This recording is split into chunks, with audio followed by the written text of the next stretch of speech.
Good morning. The Monsters Ring, Chapter 3, The Battle in the Cafeteria.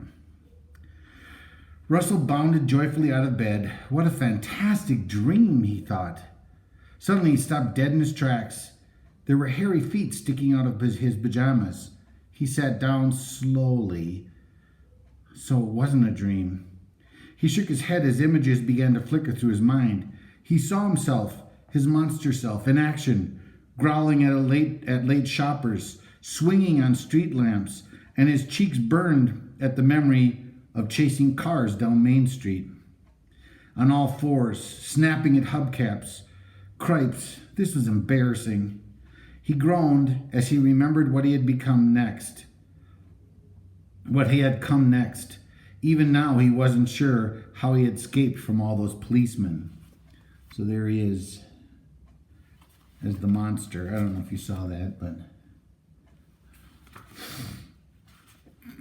it was a good thing his monster legs could move so fast. He shuddered. So he had made it back to his room somehow. Wonderful. Now what? Russell, time for breakfast. His mother's voice doubled his panic as he almost howled in despair. He slapped a paw across his hairy face. Howling was the last thing he ought to do at this point. But how could he go down there like this? What could he possibly say? Morning, Mom. Morning, Dad. What's wrong? Oh, this? Yes, it's a little weird, isn't it? No, that would never do. He stood up to pace the room and spotted a paper on the dresser. Ooh, the directions. What a dope. How could I have forgotten them? Being a monster must have addled his brain. He snatched up the paper. There it was in black and white, the way to turn back. He sighed. His mother had told him time and time again, read all the directions before you start a project. Score one for Mom. He examined the paper carefully, this time reading every word. How to work the monster's ring. To change yourself into a hideous monster, place the ring on your right finger, the ring finger of your right hand. Grasp it with your left hand. Turn the ring to the left as you repeat this chant. Powers dark and powers bright, I call you now as it is my right. Unleash the magic of this ring and change me to a monstrous thing. The strength of the spell depends on how many twists you give the ring. Twist it once, you're horned and haired. Twist it twice, the fangs are bared.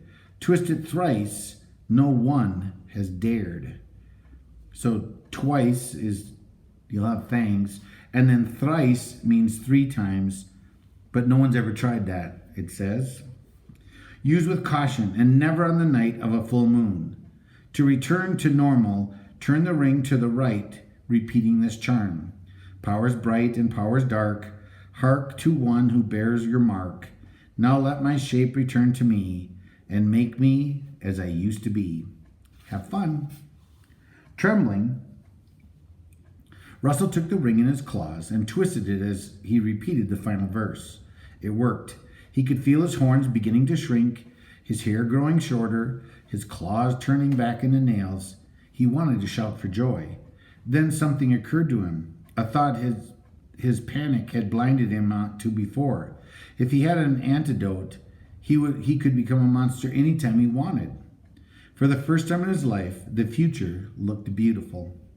Russell was sitting in the cafeteria. School had been fun so far. The place was buzzing with rumors about the maniac who had run amok in town last night, and it was all Russell who could do to keep a straight face. Missy Freebaker sat down next to him. Did you hear about the monster, Russell? She asked excitedly. Isn't it scary? I think it's silly. There's no such thing as a monster. Well, how come so many people saw this one then? Well, maybe they're all just hallucinating. Missy scowled. Russell smiled and turned to his lunch. Then Eddie sat down opposite him. Russell groaned as he felt a familiar lump form in his stomach. There was no doubt that Eddie would do something rotten. So there was no sense in even trying to eat. It wasn't worth the effort. He looked up. Eddie was grinning at him. With all his teeth showing, Russell knew that grin well. It was a very bad sign. A sudden crash from the other side of the cafeteria caused Russell to turn and look.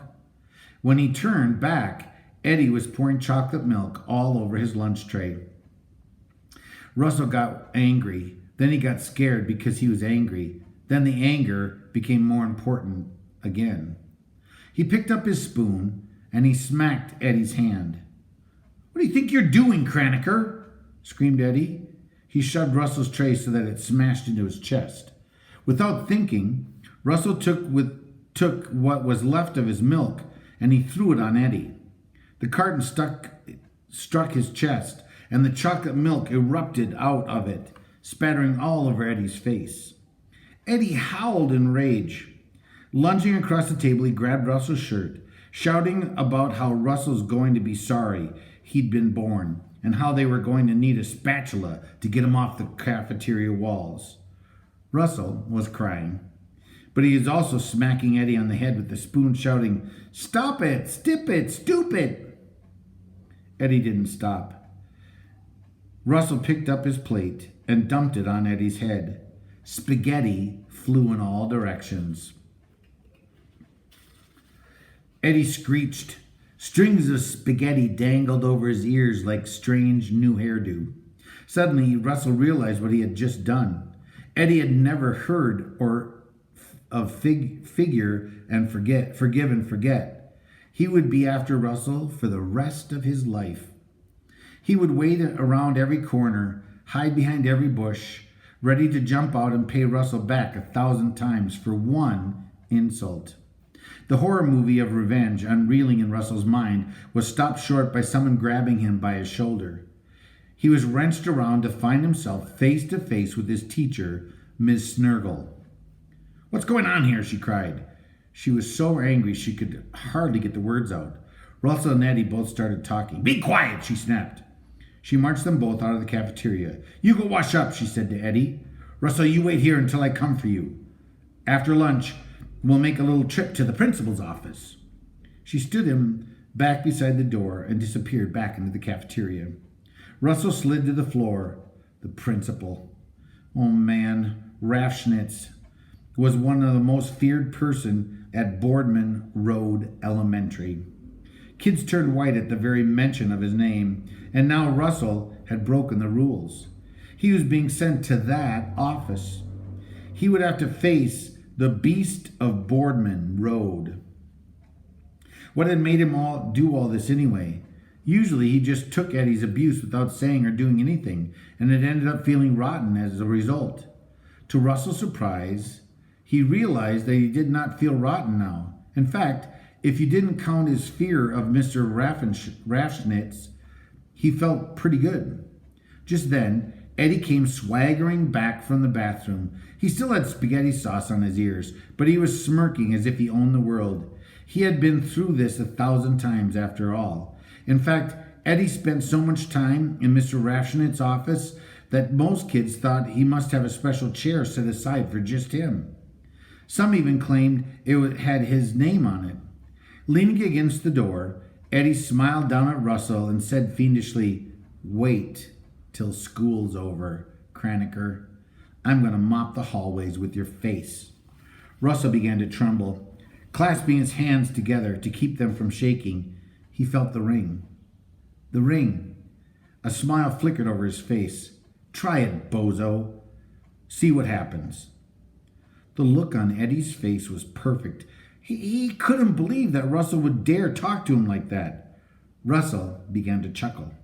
He couldn't believe it either.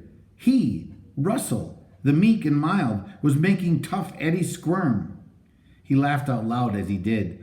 Miss Schnurgle stepped back out of the cafeteria. "I don't see what's so funny, Mr. Craniker," she snapped. "I had hoped that by now you would have realized the seriousness of what you've done." "Oh, yes, ma'am," said Russell. He scrambled to his feet, meek and mild again. "I do. Oh, do I ever." "Good. You can explain that to Mr. Raffschnitz."